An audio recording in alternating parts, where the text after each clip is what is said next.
जिया बिन दे और नदी बिन बारी और तैसे ही नाथ पुरुष बिन नारी। हे भोलेनाथ, अरे इस विधवा जीवन को मैं क्या करूंगी। हे नाथ, मैंने तो मेरे मन में विचार किया था कि अरे मैं अपने हाथों में मेहंदी सजा करके माथे पे मेहंदी लगा के ससुराल जाऊंगी, लेकिन आपके वरदान ने मुझे इस लायक नहीं छोड़ा। मैं कैसे मेहंदी रचाऊं? क्या कहती है? ऐसे कहती है रे। अरे मोकू इन हाथन की मेहंदी और किसी भैया। अरे भोले मोकू इन हाथन की मेहंदी हरे हरे वो बलम में सपना है जाएगी। वाह भैया। अरे सपना है जाएगी ये नागिन क्वारी रह जाएगी। हो मोकू इन हाथन की मेहंदी। तो भगवान शंकर दया करके कहती है कि हे लड़की सुन, मेरा नाम भोला और भाला है।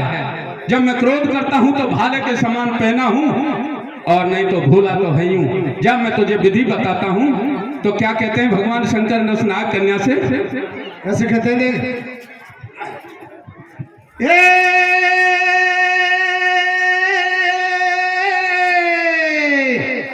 ये शिव जी के सुन के बचन और देखो कई गंगा जी के रे पास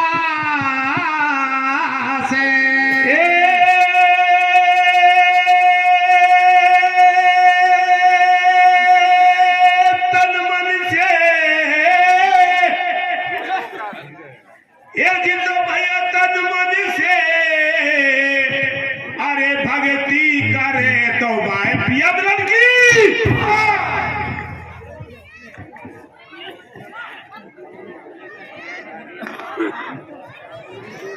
अरे गंगा जी के तट पर चली गई और नाग कन्या खड़ी है। आगे क्या होता है? तो लाला देख बता जो कैसे ठाड़ी है, क्यों ठाड़ी है? अब मैं तेरा लाला ही लगूंगा। अब लाल आइए 1.5 फुट को, तो लाल आइए मेरा।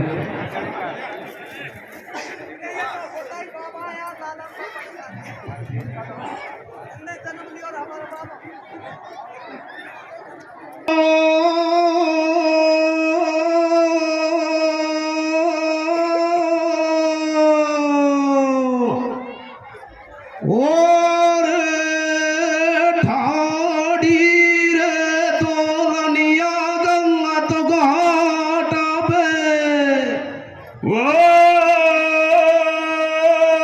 कोलती के बेटा तेरी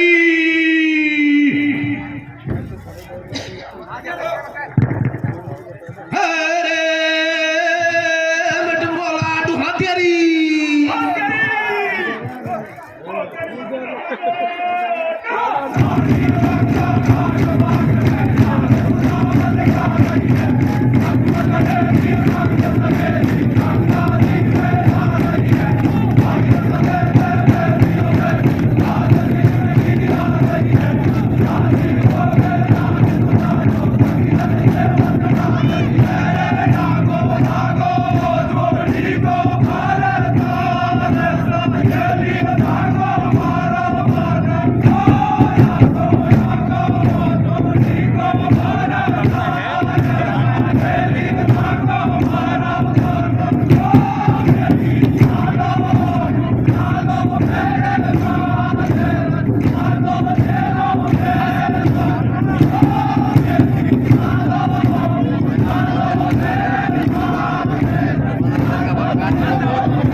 देखिए वो भीमसेन की लाश जो कौरवों ने मार के गंगा में फेंकी थी, बैठ जा रहे, वो लाश बहती बहती गंगा जी में आ रही थी और उस समय नागकन्या अपनी सहेलियों को लेकर के गंगा स्नान कर रही थी।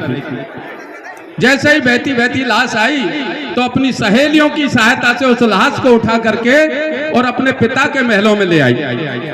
सज्जनों, नागकन्या डर रही थी कि मेरा पिता बासिक बहुत क्रोधी है, उसको पता नहीं लग जाए, तो वो चुपचाप क्या करती है, उस लाश को महलों में रख के और अपनी माँ के पास जाती है, क्योंकि माँ का हृदय कोमल होता है। तो पहले माँ से कहती है कि माँ, अरे मुझे थोड़ा सा अमृत मंगवा दे। सज्जनों, राजा बासिक के यहाँ पर अमृत का कुंड था, लेकिन करोड़ों नाग उस पर पहरा देते थे कि कोई भी एक बूंद अमृत यहाँ से ले नहीं जाए, और जब तक अमृत नहीं मिलेगा तब तक भीमसेन जिंदा नहीं हो सकता। तो उसकी माँ से जाकर के कहती है कि माँ, मुझे अमृत मंगवा दे। सज्जनों, क्या कहती है कि ए बेटी, अरे मुझे ये बता, तुझे अमृत की जरूरत क्या हुई?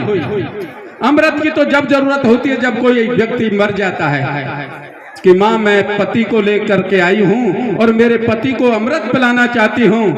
कहने लगा कि तेरी तो अभी तक हमने सगाई नहीं करी, तो फिर तेरा पति कहाँ से आया? कि हाँ माँ, मैं पति लेकर के आई हूँ। कि अरे चल मुझे बता, तेरा पति कहाँ है, कैसा सुंदर है, और जरा मैं उसके मुख से दो शब्द तो सुनूं, कैसा बोलता है। तो एलमदे कहने लगी, माँ आप बोलने की कहती हो, अरे उसकी तो हालत ऐसी है। कैसी है हालत, बता जो बेटा। बात है।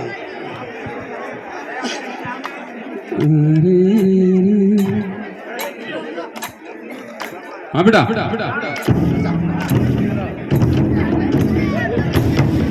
क्या कर रहा है भीमसेन और कैसे कह रही है एलमदे भैया? अरे भाई, रे रे रे डोला मेरो, ओ कैसे भैया? अरे रे रे डोला मेरो, सोरायो गहरी तो कैसे भैया? अरे रे रे डोला मेरो, सोरायो गहरी, नींदा पाला गानाए। बोले रे सासू को जायो मोसे, अरे रे रे रे सासू को जायो मोसे, मोना से हो नहीं बोले। रे रे रे रे डोला मेरो, सो गायो बेरी, नींदा पाला गानाई खोले रे सासू को जायो मोसे, मोने से नहीं बोले रे।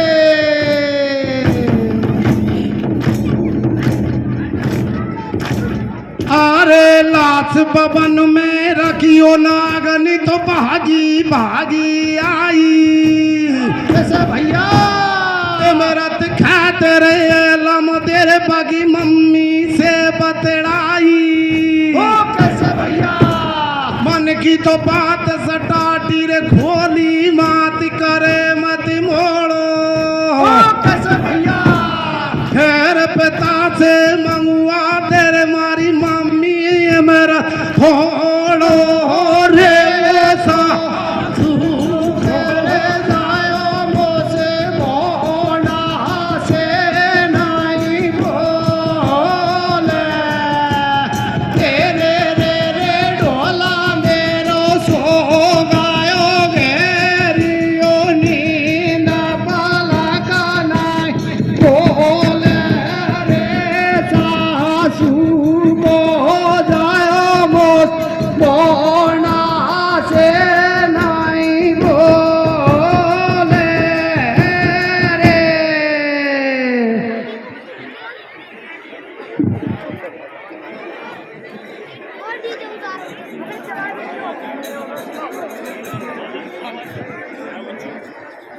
एलम दे और उसकी माँ के बीच में ये वार्तालाप हो रहा था।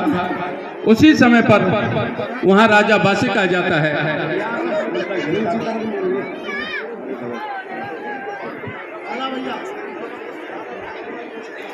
जब भूपत के आयो रे जगो, जब भूपत के आयो अरे ताइल बड़ के जय कौन रण में आयो रे लाश जब देखी महलन मेरे लाश जब देखे महलन में अरे सुरग मारे बड़े बड़े जब डोरा नैनन में जल्द से फेंकवाओ या पूरे जल्द से फेंकवाओ या को अरे छोड़ के एलम देनो समझा रही बात रे पिताजी मोहे रत मंगवा दो रे पिताजी मोहे रत मंगवा दो अरे कर दो पीड़ा हाथ सलंग तेरा बड़वालो अब जो क्रोध मारी सुनो रे पिताजी बात बताऊं तो कि सल्लाज अरे घर बैठे मैं मान लिया अब धोती उड़ा दे पीड़ा पाला अरे जो क्रोध मारी सुनो रे पिताजी बात बताऊं तो कि सल्लाज अरे घर बैठे मैं मान लिया अब धोती उड़ा दे पीड़ा पाला। मैं तो श्रीमन की बात देख रहा हूँ ये यार। अरे जैसे ही राजा वासिक उस भीमसेन की लाश को देखता है तो रणवासों के अंदर आ जाता है और आकर के कहता है कि हे नाग कन्या एलम दे, बताइए कौन है और तैने इसको किस प्रकार से जिंदा किया है। कि पिताजी ये मेरा पति है, अरे अमृत पिला करके मैंने इसको जिंदा किया है। कहने लगा कि हे भीमसेन बता अब तू क्या चाहता है। भीम कहने लगा कि मैं इस नाग कन्या एलम दे के साथ विवाह करना चाहता हूं। इसने भगवान शंकर से वरदान प्राप्त करके मुझे प्राप्त किया है। तो सज्जनों क्या कहता है वासिक, क्या कहता है जी बता। कि देख तू मानव वंश का है और हम पाताल लोक के रहने वाले हैं, नागवंशी हैं। सज्जनों ये पाताल लोक जिसको आज हम अमेरिका कहते हैं वही पाताल लोक है, क्योंकि वो हमारे भारत से सबसे नीचे 180 डिग्री पर है। और जिसको स्वर्ग कहते हैं वो है तिब्बत। तो क्या होता है, कहने लगा राजा वासिक कि अरे भीम के तेरे संग बेटी वरूं कि यदि मैं इस नाग कन्या का तेरे साथ विवाह करता हूं तो तेरे संग बेटी वरूं। और कैसे भैया? अरे तो मेरे कुल के लगे कलंक कैसे भैया? और तेरा मेरा मेल का और मेरा जा तू रंग भैया तेरा मेरा मेल नहीं हो सकता, इसलिए निकल निकल जल्दी निकल और अभी भवन से बाहर। कैसे भैया? और नहीं तो मेरी खड़ग से तेरा लंगा शीस उतार भैया कि जल्दी से चला जा। कि नहीं मैं नहीं जा सकता। तो सज्जनों भीमसेन के यहाँ शंका हो जाती है। कहने लगा कि मैं हस्तिनापुर नरेश राजा पांडु का पुत्र भीम हूं। कि नहीं मुझे विश्वास नहीं होता, यदि तू भीमसेन है तो मेरे साथ जोर आजमाइश कर, पंजा लड़ा, मैं देखता हूं तुझमें कितना जोर है। तो सज्जनों किस प्रकार से उन दोनों के बीच में युद्ध होता है और कौन जीतता है आगे कविता सुना। भीमा के शंका फटकार बदे गो अबरण को डंगा।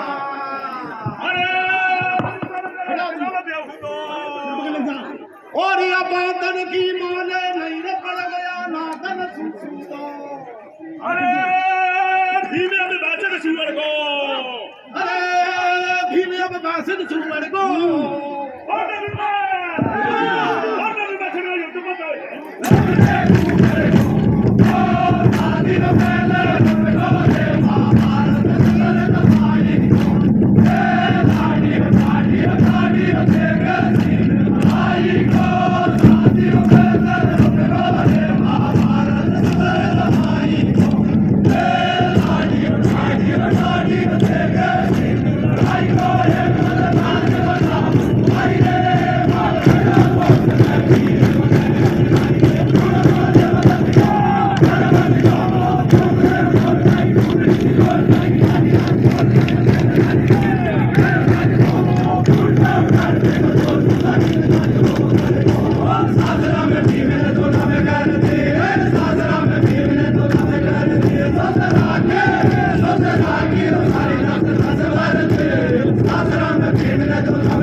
जैसे ही दोनों में युद्ध हुआ, उस युद्ध में भीमसेन राजा वासिक और 15 कोट भुजंगों को हरा देता है और वासिक को विश्वास हो गया कि निश्चित रूप से पांडु का पुत्र भीम है, इसके साथ में कन्या का विवाह करने में कोई ऐतराज नहीं है। तो आगे किस प्रकार से कन्या का विवाह होता है और किस प्रकार से हस्तिनापुर को लाडी विदा होगी, देखते हैं। भीमसेन जैसे ही भामर खाता है तो राजा वासिक सोचता है कि अरे ये तो अकेला भीमसेन है, मैं हस्तिनापुर में सूचना करता हूं ताकि बारात तो आए। अब बारात कौन की आए? कौरव तो पहले से कोकड़र बैठे।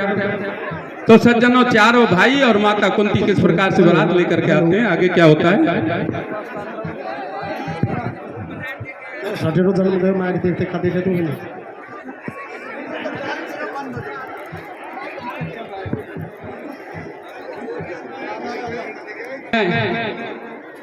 कि अब युद्ध तो हार गए, अब तो विवाह ही करवाना चाहिए।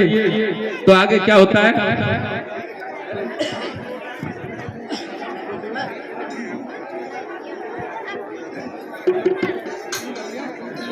ओ बासिक बोलो आय तमाड़ो मोड़ो या छोरी को काढ़ो। बासिक बोलो आय तमाड़ो मोड़ो या छोरी को काढ़ो। खासो येर संगे कर लाए, यहाँ घर बैठे रात कुटाई, वो सब नागन गिर बात बगैर। अब तो भी बासुर बतलावे बातो आदर तो सुमानी में हार नहीं है, या बुध बल को पहाड़। भीमा बोलो बात बताओ, वो फिर आए समझे सूखा। वो बातों कब तू बड़े लागी बनते रेत का दही गाड़ी। अरे बातों राजियों में भी राजी हो, राजी में राजी। अरे मिया हेलो, अब तो राजी हो गो, भूप करे मत हेरा रे। अरे पैर दे लम देगा भीमसेन तू फेरा रे। ओ अब तो राजी हो गो, भूप करे मत हेरा रे। अरे पैर दे लम देगा भीमसेन तू फेरा रे। भीमसेन ने आदेश दे दिया अपने गणों को, अपने सैनिकों को नगर को सजाया जाए, गलियों में इत्र छिड़क दी जाए, तरह तरह के खम्भ द्वार बनाए जाएं, मणियों से सजाया जाए और तरह तरह की मिठाई बनवा करके। और किस प्रकार से ब्याह की तैयारी हो रही है, कैसे दूल्हा लाड़ी सज के शादी होती है भैया।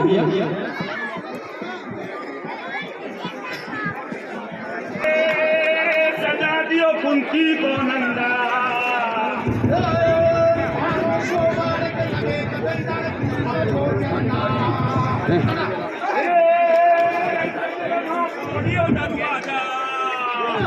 और जब तोरण दियो टाइम से वासे नहीं माता। ये मिठाई दादा बनवाई। अरे मिठाई छोरा ताजा बनवाई।